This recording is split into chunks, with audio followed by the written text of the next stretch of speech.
हैदराबाद में समाजी तंजीम पारां औरतन के हकन बाबत पास थियल कानूनन की आगाही लाए अवामी असम्बली लगाई वही।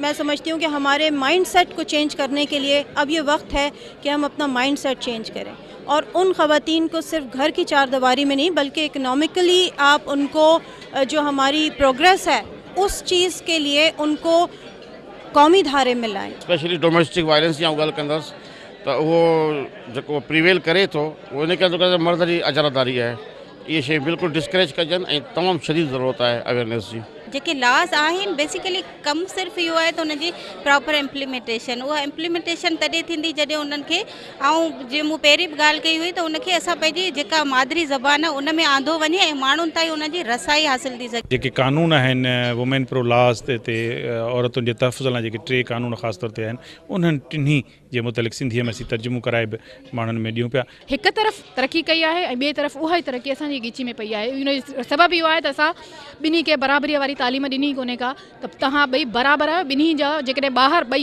गॾु कमाए सघो था त घर में बि गॾु कमु करे सघो था, उन में कुझु बि हर्ज कोन्हे को।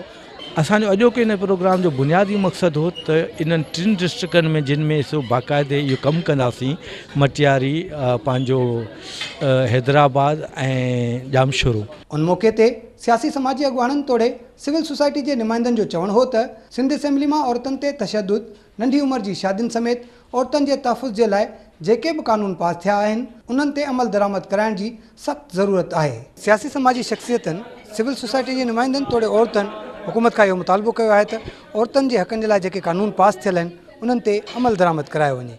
कैमरामैन शाहिद रिन सां गॾु फ़हीम बबर, सिंध टीवी न्यूज़, हैदराबाद।